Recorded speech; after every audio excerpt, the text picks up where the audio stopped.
AITA for refusing to go to my graduation dinner because my dad brought his new wife.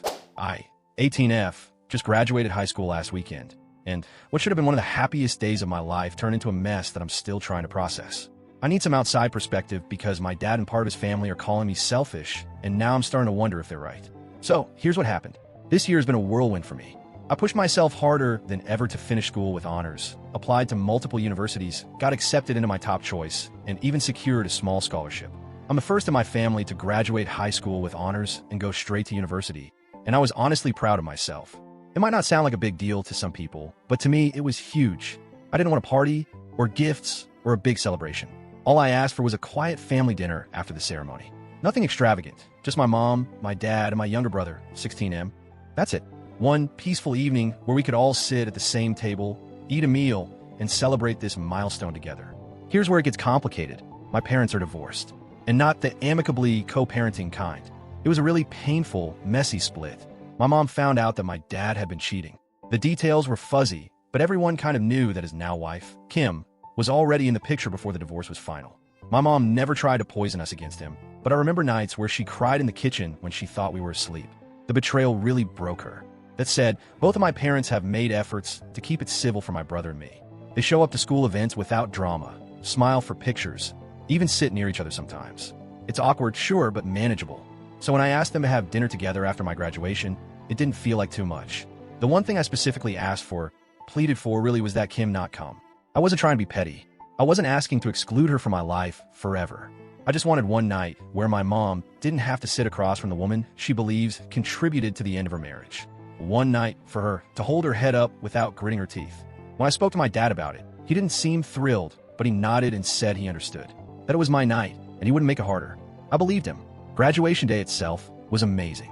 The ceremony was long and hot, as those things usually are, but I didn't care. I walked across that stage, heard my name called with honors, and saw my family standing and clapping. For a moment, everything felt right. We took photos outside afterward. My mom hugged me so tightly. My dad looked proud.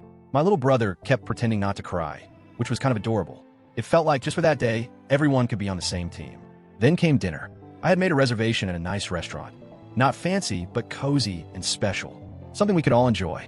I arrived a bit later than everyone else because I had stayed back to take a few pictures with friends. When I walked in and saw who was already seated at the table, my heart dropped. Kim was there, wearing a white dress, sitting next to my dad. Sipping from a wine glass like this was her event too. My mom looked like someone had punched her in the stomach. Her face went pale, and she was clearly trying not to react. She wasn't crying or yelling.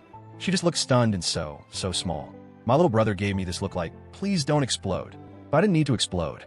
I was too tired, too disappointed, and honestly, too heartbroken. I walked over to my dad and whispered, "Why would you bring her?" "I asked you not to." He looked at me and said, completely flatly, "She's part of the family now. If your mom can't handle that, it's not my problem." I don't even know how to describe the feeling I had in that moment.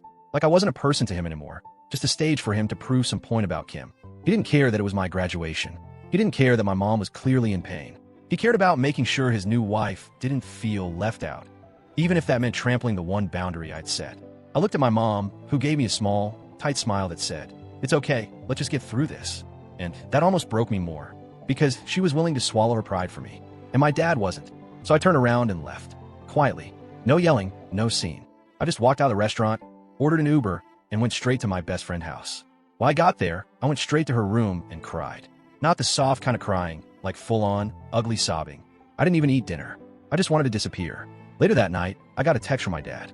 No apology, no concern, just a short message that said, "You were immature and selfish tonight. You made Kim feel completely unwelcome and ruined what could have been a nice evening. Grow up." I stared at it for a long time. Then came another one from my aunt, his sister. "Sweetheart, I know things are tense, but it was just a dinner. You didn't have to overreact like that. Sometimes you just need to be the bigger person and let it go." Let go? Let go of what? My own graduation dinner? My one request? I didn't respond. I didn't trust myself to say anything that wouldn't burn every bridge in the process. My mom hasn't said much about the incident since. I think she feels guilty, like if she had just put on a better face, none of it would have happened. But she doesn't need to apologize. She respected my boundary. My dad didn't. It's been a few days now, and I still feel sick when I think about it. Not just because of what happened, but because of how quickly my dad turned it on me. Like I was the problem. Like I ruined the evening. But I didn't cause a scene. I didn't yell or cry or demand that Kim leave. I simply removed myself from a situation where I felt disrespected and ignored. I didn't want to celebrate anymore. I didn't want to sit there pretending that everything was fine when it wasn't. And I'm tired of always being the one who's expected to swallow my feelings for the sake of everyone else. For years, I've watched my mom do it. Smile through pain. Be polite when she shouldn't have to be. And now I'm supposed to do the same? On my night? I don't hate Kim. I don't even blame her fully for what happened. But I don't owe her a seat at every table, especially not at the one I specifically asked her not to be at. I'm not trying to keep her out of my life forever. I just wanted one dinner, one evening, 2 hours. I'm heartbroken that my dad chose this hill to die on. Now, my dad won't talk to me. My aunt keeps texting me to apologize to Kim. My brother says he gets why I left, but he wishes I just stuck it out for a couple hours. And I'm left wondering, did I overreact? Should I have just smiled, eaten dinner, and dealt with it? Or was it okay for me to draw that boundary and walk away when it was violated? I really don't know anymore. So, AITA?